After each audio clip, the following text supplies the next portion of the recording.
So welcome to Made in China. Now we've done quite a few of these type of devices which look like the Neo Geo Mini.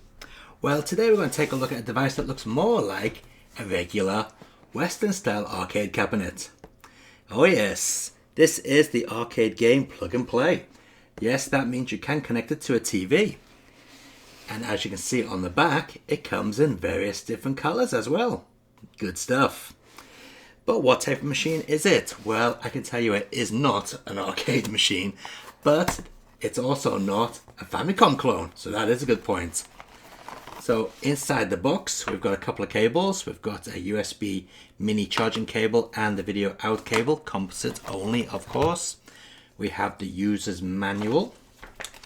Yep, not much in there really. Very basic. And then we have the machine itself. If we can get it open, that is. Here we go. There it is. Okay. So let's move all this extra stuff off the table while we take a look at the machine. Let's move it a little bit closer to the camera. Okay, so what we have on the top is a little joystick, and it's not one of those analog sticks that acts like a digital stick. This is an actual D-pad type controller with a little stick stuck on top. Feels fairly nice. We've got 6 face buttons there. All of them are individual buttons, by the way. We've got a reset, a start and select. On the side here we've got a volume control and a little hole. No idea what that is. On the back we've got the battery compartment, and in here, oh, it's screwed in with a bloody screw. But anyway, in here is a rechargeable lithium ion battery, which is apparently meant to give you 4 hours of gameplay. We've got the on-off switch there and the speaker there. And at the very bottom, I don't know if you can see it, we've got the charging input, and we've also got the TV out. Okay, so let's get up a little bit closer and switch it on. Oh, before I do, check this out. The actual marquee at the top lights up. Turn it down a minute. Let me just switch off the lights, see if we can get the camera to pick up the marquee lit up. Can you see that? That's pretty cool, isn't it? Nice little attention to detail there. Okay, so what type of machine is this? Well, it is in fact a Mega Drive. Yes, it's a Mega Drive in an arcade cabinet. So let's check out some of the games. How good is the emulation? So switching on the machine presents us with this 156-in-1 menu system. And the first game on there is Super Street Fighter 2. So let's take a look at that in action. Now the thing is, with these Mega Drive emulators, the speed on them is usually okay, but the biggest problem is the audio. So how is the audio going to be on this? Is it going to be acceptable? Let's find out. Turn up a little bit.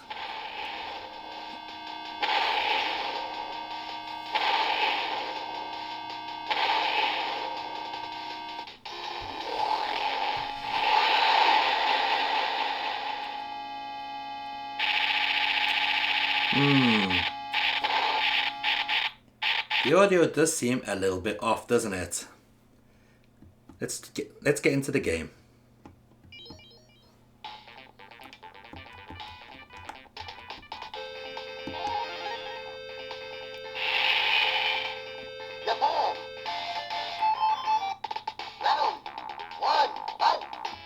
Okay, let's make sure all these buttons are working.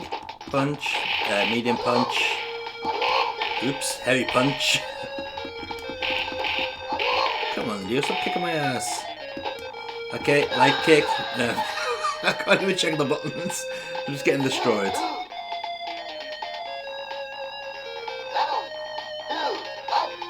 Okay, let's forget about checking the buttons. Let's see if we can do any moves.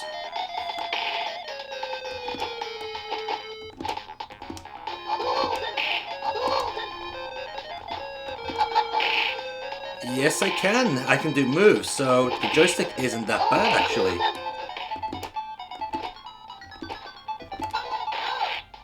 Yeah. So this little joystick thing isn't too bad. You can actually pull off moves with it. And all 6 buttons are acting individually, as they should. So yeah, control-wise, not that bad. Okay, let's take a look and see what else we got on this machine. Okay, we've got Streets of Rage 3, X-Men, Twinkle Tail, that's a favourite. Strider 2, oh no, thank you. Let's turn that down a little bit. Sonic 3D, The Punisher, that's an interesting choice. Tekken Special 3, what's that all about? Let's check that out. Now we'll just go with arcade mode.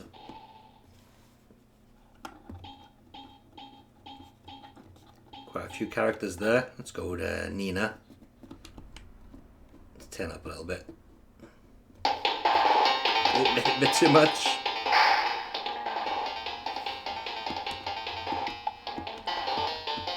Okay, we got a guard, we got a punch, and we got a kick. Yeah, this is certainly not a actual Street Fighter. No idea what the moves are. It's kind of interesting, I guess.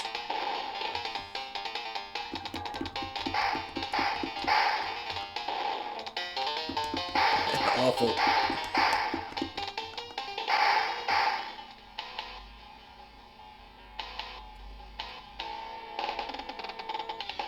Here's a classic, this is Battlemania. Do like this one.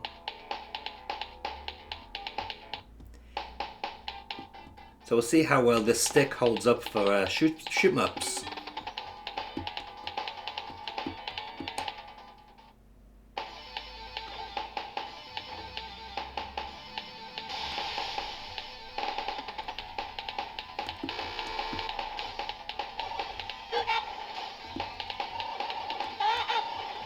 You know what? Not bad at all. This is actually very easy to control. This little stick is nice.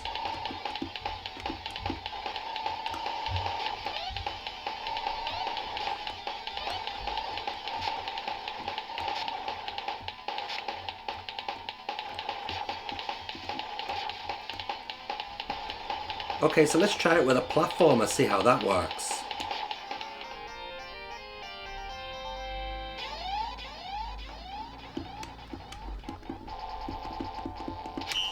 It's the English version of Strider, which means he doesn't have the voice when he uses his weapon. I prefer the Japanese one, but he goes huh, huh, huh, every time he uses his weapon.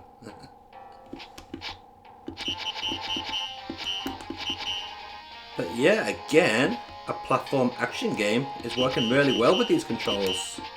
Not bad at all. In fact, you're probably wondering what the video quality is like on this as well, you know, the TV out. Well, let's take a look.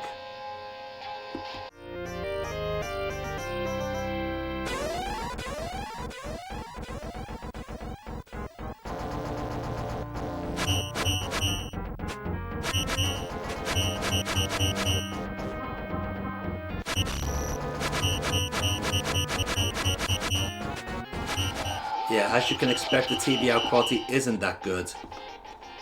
Typical, really, of what to expect with this type of machine. But the actual quality of the screen itself on the device isn't that bad at all. Maybe a little bit washed out, but not too bad. Okay, let's take a look at one more game before we finish up. I bet you didn't expect to find this on here, did you? This is Aleste, or Musha, as it's known in America.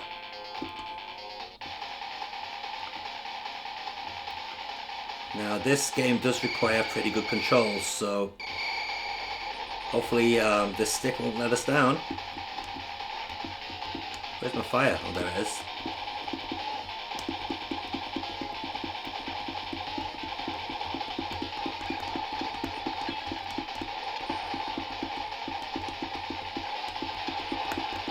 It's good to see that the screen is clear enough not to blur when you're playing a shooter. And I'm going to make an excuse for my bad gaming skills. I'm actually playing this through the camera's viewfinder. So that's a little bit more difficult for me.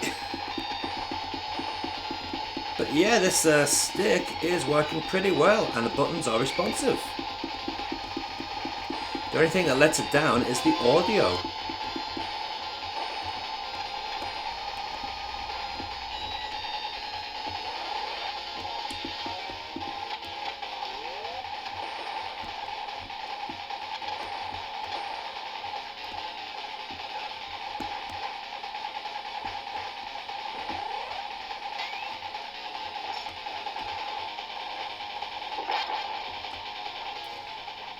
Okay, so I was planning to take this thing apart so you could see what's like inside, but unfortunately upon taking out all the screws I noticed that the casing is actually joined here behind the sticker, which means if I take it apart I'm going to ruin the sticker.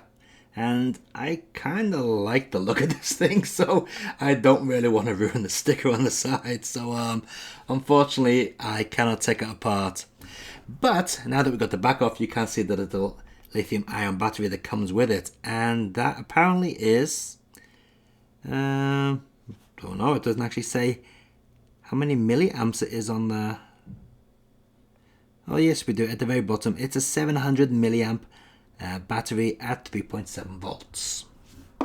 Okay, so there we have it. That is the micro arcade machine. It comes in a variety of different colors, and while the sound emulation is not so good on it, I do think it's a nice little novelty. It's a nice toy, and it is fairly cheap. So I'm going to have some affiliated links in the description down below. So if you click on them, you will help out the channel quite a bit.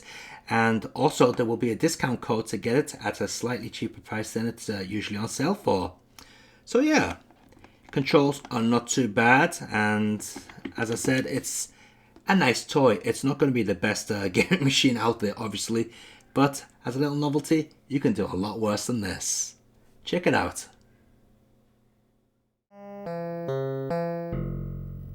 And for all of those who are interested, here's a list of all the games which are available on this machine.